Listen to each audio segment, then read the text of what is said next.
رات کے تقریباً 1 بجے کا وقت تھا۔ سردیاں اپنے عروج پر تھیں۔ میں مہر پور گاؤں جانے کے لیے بس سٹاپ پر اتر چکا تھا۔ بس سٹاپ پر موجود اکا دکا چھوٹی موٹی دکانیں بند ہو چکی تھیں۔ کسی بشر کا شبہ تک نہیں ہوتا تھا۔ دسمبر کی یخ بستہ چلنے والی ٹھنڈی ہواؤں نے ہر طرف ہو کا علمداری کر رکھا تھا۔ میں بس سے اترنے کے بعد پریشانی کے عالم میں اپنا بیگ گھسیٹتا ہوا سڑک کے کنارے کھڑا ہو گیا۔ نورپور جانے کے لیے مجھے اس سے آگے کا راستہ معلوم نہیں تھا۔ 1 منٹ میں میں نے اپنا تعارف تو کرایا ہی نہیں۔ میرا نام حسن علی ہے اور پیشے کے لحاظ سے میں ایک استاد ہوں۔ میری عمر کوئی 33 سال ہوگی۔ شادی شدہ اور 2 بچوں کا باپ ہوں۔ نورپور کے اسکول میں میرا تبادلہ ہوا تھا۔ اسی سلسلے میں نورپور پہنچنا تھا۔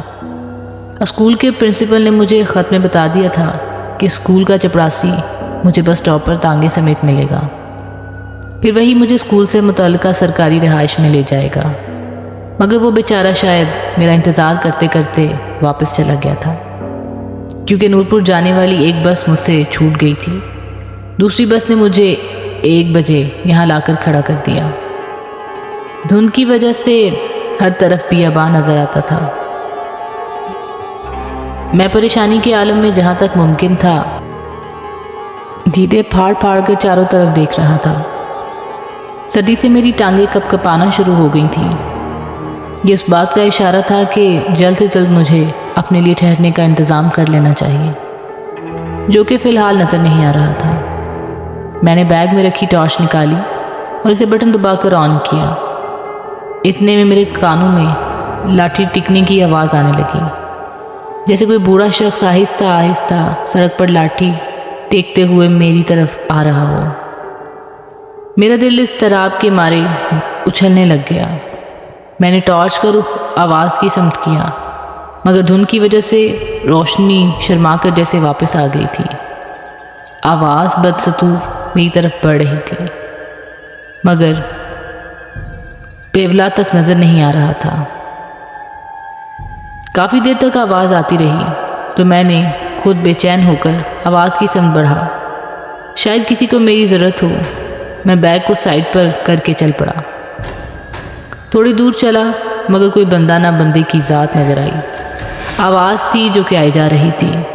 میں حیران ہو کر کہ شاید کوئی واپس مڑ گیا ہو، تیز تیز قدم اٹھاتا ہوا آواز کی تعقب میں دور پڑا۔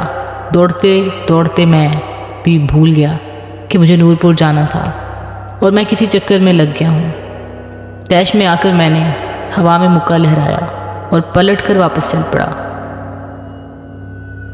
ابھی 2-3 قدم ہی اٹھائے ہوں گے کہ کسی نے میرے کندھے پر ہاتھ رکھا۔ سخت سردی میں میرا بدن کپ کپا رہا تھا، مگر وہ ہاتھ تو جیسے برف کی مانند تھا۔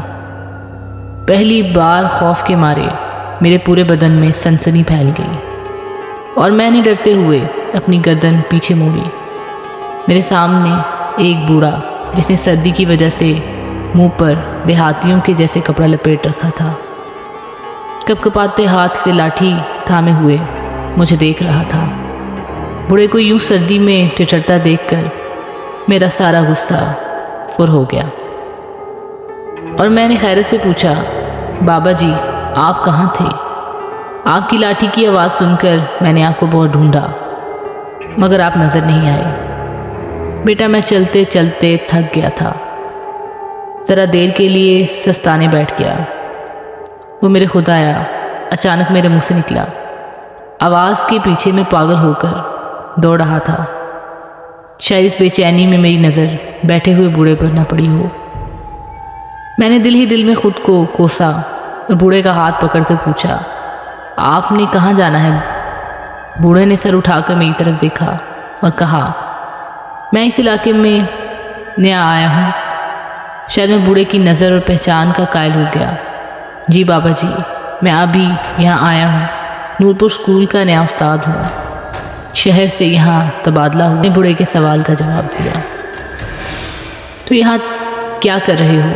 بوڑھے نے ذرا غصیلے لہجے میں کہا، ابھی بس سے اترا ہوں، نورپور کا راستہ معلوم نہیں، انتظار میں کھڑا تھا، کوئی آئے تو راستہ معلوم کروں۔ چلو آؤ میرے پیچھے، بوڑھے نے کہا، اور وہ لاٹھی ٹیکتا ہوا بنا میری بات سنے چل پڑا۔ حیرت انگیز طور پر اس کے چلنے کی رفتار اچھی خاصی تھی، میں باوجود کوشش کے اس کے برابر نہیں چل رہا ہوں۔ آہستہ آہستہ یہ فاصلہ بڑھنے لگا، اتنے میں ہم بس اسٹاپ پہنچ گئے۔ میں نے لپک کر اپنا سامان اٹھایا اور بوڑھے کے پیچھے چل پڑا۔ ایسے لگ رہا تھا میرے 1 قدم کے مقابلے میں وہ 3 قدم اٹھا رہا ہے۔ بھاگ بھاگ کر میرے سانس چڑھ گیا۔ میں نے آوازیں دے کر بوڑھے کو روکا، مگر بوڑھا آہستہ آہستہ دھند میں غائب ہوتا جا رہا تھا۔ اس ساری بھاگ دوڑ نے مجھے تھکاوٹ کی وجہ سے پسینہ آ رہا تھا۔ بوڑھا بیولی کی طرح مجھے نظر آ رہا تھا۔ میں نے تھک کر بیگ نیچے پھینکا اور بیٹھ کر سستانے لگا۔ اچانک سے پھر کسی نے میرے کندھے پر ہاتھ رکھا۔ میں نے بدکے ہوئے گھوڑے کی طرح اچھلا اور گھوم کر دیکھا تو وہی بوڑھا کھڑا مجھے دیکھ رہا تھا۔ بابا جی، آپ میرے منہ سے بے ساختہ نکلا، اور دوسری طرف سے بیولی کو بھی دیکھ رہا تھا جو ابھی تک مجھے نظر آ رہا تھا۔ پیاس لگی ہے، یہ پی لو۔ اس نے ایک بوتل مجھے تھما دی۔ میرا گلا خشک ہو رہا تھا۔ میں نے جلدی سے ڈھکنا کھولا اور بوتل منہ سے لگا کر گٹا گٹ پینے لگا۔ پانی کا ذائقہ مجھے ذرا نمکین لگا اور گاڑھا بھی۔ میں نے بوتل منہ سے ہٹا کر ٹارچ کی روشنی میں دیکھا تو فوراً کیل آ گئی۔ بوتل میں لیسدار گاڑھا خون تھا۔ میں نے کھانستے ہوئے زور لگا کر کیل کی اور سارا خون باہر نکال کر رکھ دیا اور غصے سے بوڑھے کو دیکھا جو میری کیفیت دیکھ کر کہہ کے لگا رہا تھا، اور ساتھ ہی اپنے چہرے سے لپیٹا ہوا کپڑا اتارنا شروع کر دیا۔ جیسے جیسے وہ کپڑا اتار رہا تھا وہ کپڑا خون آلود ہو رہا تھا۔ بوڑھا کپڑا اس کے چہرے سے اتر چکا تھا۔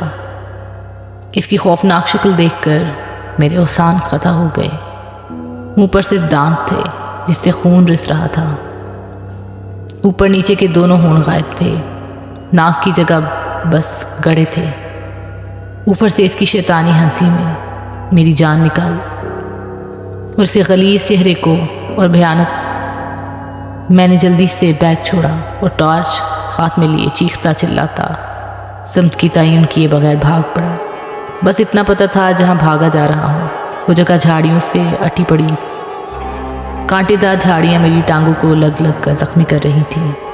پتہ نہیں کتنا بھاگا، جب ٹانگوں میں بھاگنے کی سخت ختم ہو گئی تو کسی چیز سے ٹھوکر کھا کر گر پڑا اور کسی گھڑے نما چیز میں جا گرا اور سانس روک کر بے سدھ ہو گیا، جیسے بلی کو دیکھ کر کبوتر ہو جاتا ہے۔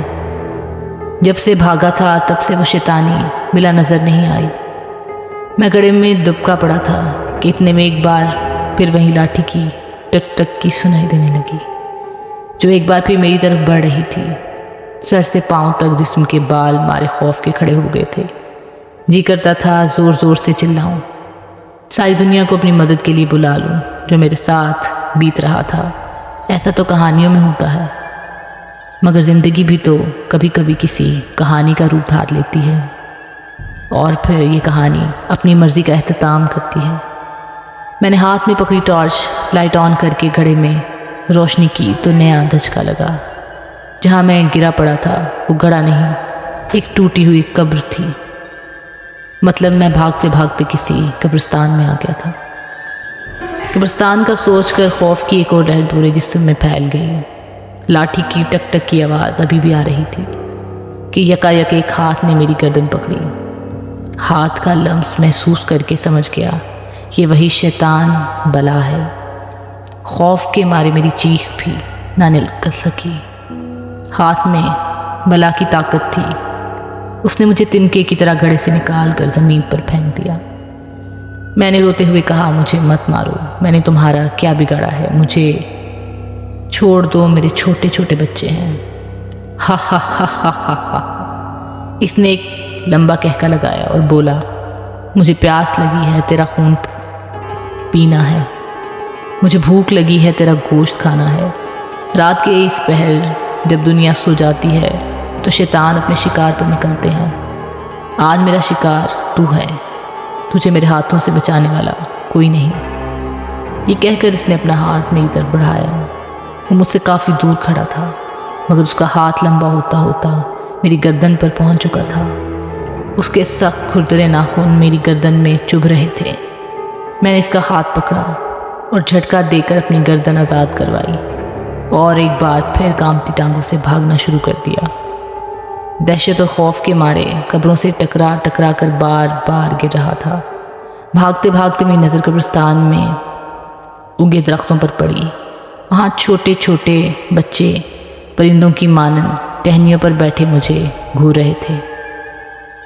ان کی الوؤں جیسی بڑی بڑی آنکھوں نے بلا کا تلسم تھا جو میری طاقت کو شل کر رہا تھا۔ اس اثناء میں میرا وجود کسی سے ٹکرا گیا۔ پورا قبرستان میرے منہ سے نکلنے والی چیخوں سے گونج اٹھا۔ میں گڑ گڑا کر اٹھ کھڑا ہوا۔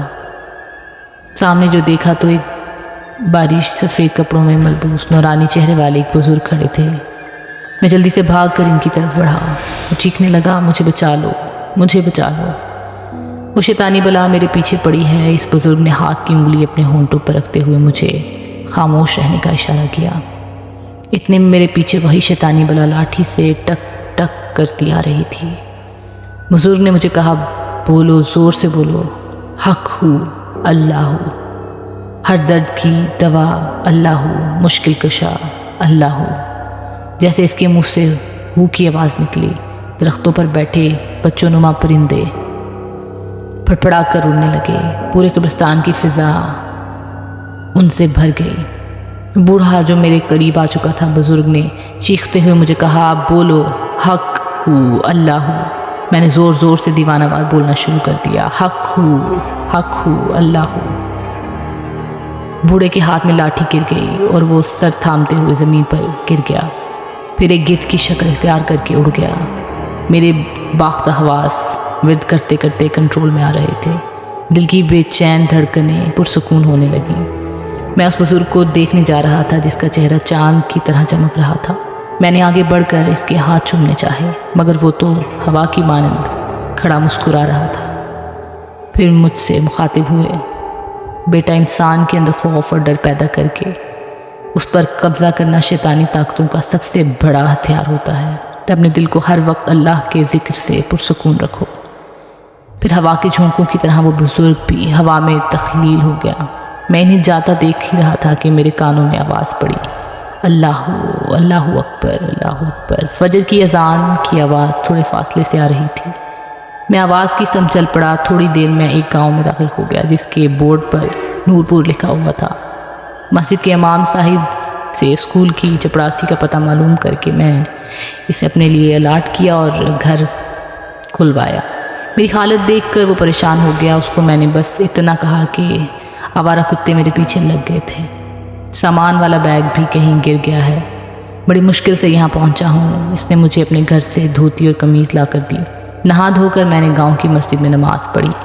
صبح ناشتہ گاؤں کے چودھری کے پاس کیا۔ وہی چپڑاسی میرا بیگ بھی تلاش کر کے آ گیا۔ وہاں سے سیدھا میں اسکول گیا جہاں میری کلاس کے بچے اپنے نئے استاد سے ملنے کو بےتاب تھے۔ اتنے میں کلاس کے مانیٹر نے کہا کہ سر، آج سبق کہاں سے شروع کریں گے؟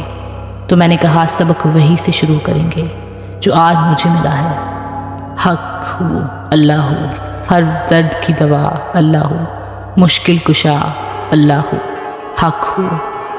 تھوڑی دیر کے بعد کلاس کے سب بچے دیوانہ واری ورد دہرا رہے تھے۔ ناظرین، امید ہے کہ آپ کو آج کی یہ کہانی ضرور پسند آئی ہوگی۔ مزید ایسی کہانیوں کے لیے میرے چینل کو سبسکرائب کرنا نہ بھولیے گا۔ ملتے ہیں اگلی کہانی کے ساتھ۔